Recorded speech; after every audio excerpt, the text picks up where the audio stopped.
Hello mga lalab, what's up, it's me again, Chari TV. Since Palm Sunday today, ayan, naghanap po tayo dito ng tagagawa ng ating palaspas or tinatawag nilang PAM. At yun na nga guys, ito nakita ko ang isang tatay na gumagawa ng palaspas. At ayan, sinabihan ko po siyang, bibidyohan ko siya kung paano gawin ito. At ayan, sa kanya po ako nagpagawa ng palaspas para makatulong din po sa kanilang pamilya. Sige kuya, videohan ko paano mo ginawa. Yan, ganyan si tatay gumawa ng ramos. Or tinatawag nilang palaspas.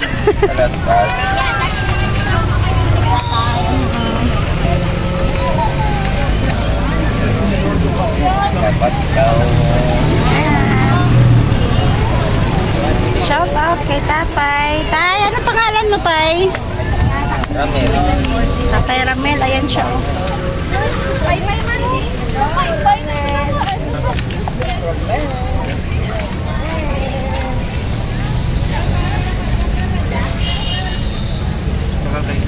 Bakal na ma'am. Yan. Bakal si ma'am. Wait lang. Dalan.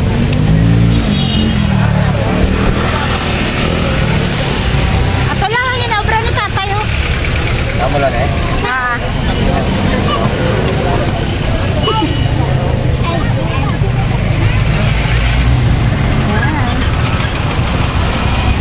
Dito lang yan oh, sa gilid ng daan.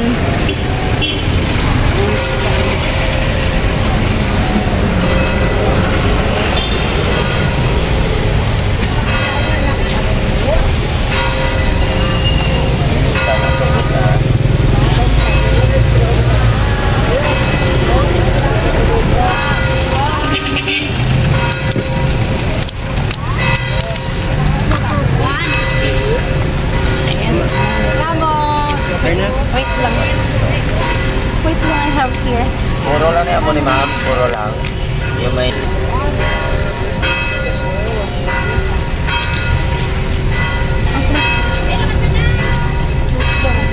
Ayan sila.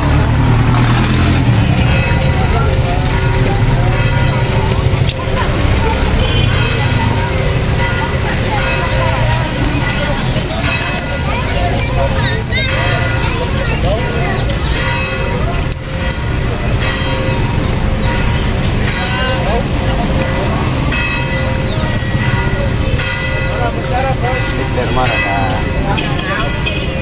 kamay.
Talagang napagawa talaga ako ng palaspas kay tatay. Tatay Ramel, ayan siya.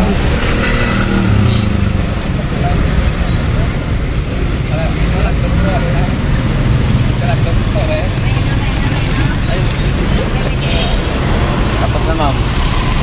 Ayan na. Okay. Thank you so much. You're welcome. Ayan. Ano, dito lang yan oh, maraming nagbebenta ng mga palaspas. Ayan. Ayan oh. Maraming mga nagbebenta, ganyan kay kuya. Ayan oh, ang daming gumagawa oh.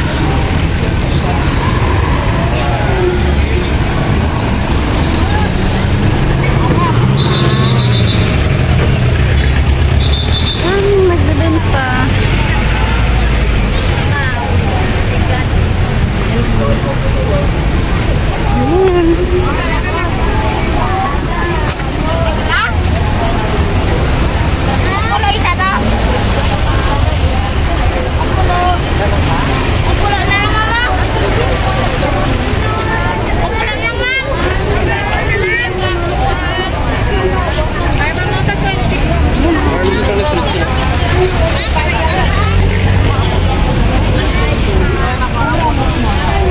Yan, noong mga oras na yan, pumasok po kami sa church at nag-attend po kami ng misa. Tamang-tama naman na nagsisimula na po yung misa pagpasok namin dito sa simbahan.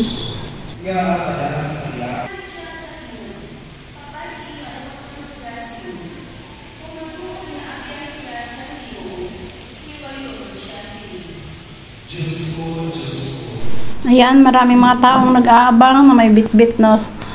May mga dala-dala silang palaspas para maipabless po yan dito pagkatapos ng misa. Bawat misa, ayan, nagkakaroon po ng oras yung na-assign po dito ng mga pari para i-bless po lahat ng mga palaspas na dala ng mga taong pumapasok dito sa loob ng simbahan. Ayan guys, nakikita nyo kung gaano karami yung mga taong may mga daladalang palaspas na pumapasok dito sa loob ng simbahan. Hindi lang naman dito, kundi lahat po ng mga simbahan. Ito ang nagiging tradisyon ng bawat Pilipino at bawat Katoliko sa tuwing oras ng Kwaresma. Ayan. Lahat ng pupunta, may kanya-kanyang bit-bit para pabasbasan pagkatapos ng pagdiriwang ng misa. Sa mga oras na ito, nagsisimula na pong magbasbas ang pari sa lahat na may mga dalang palaspas. Mula yan sa una hanggang dito sa makarating po hanggang sa pinakadulo dito sa loob ng simbahan. Lahat iniikot po yan ng pari para ma-bless po lahat ng daladala nilang palaspas.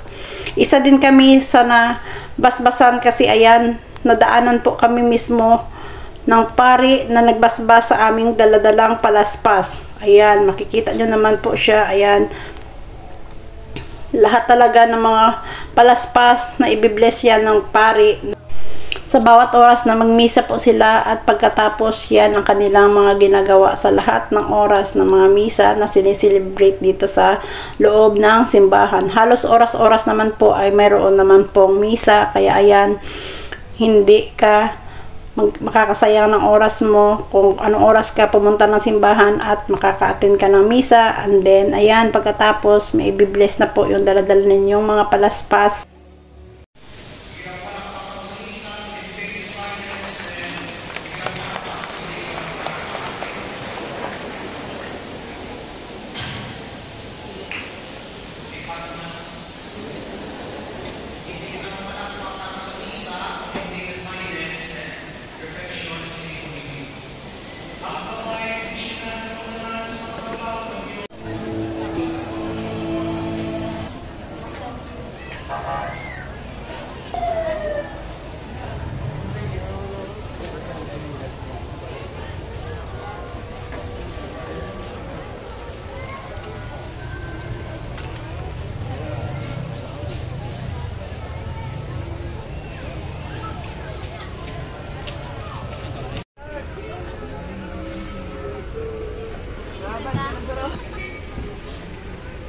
Yun nga guys, meron na naman po tayong isang tao na tulungan sa pamagitan po ng paggawa ng palaspas. Ayan, nakatulong na naman po sa kanya kahit papano sa maliit na bagay at saka sa maliit na halaga para sa kanyang pamilya.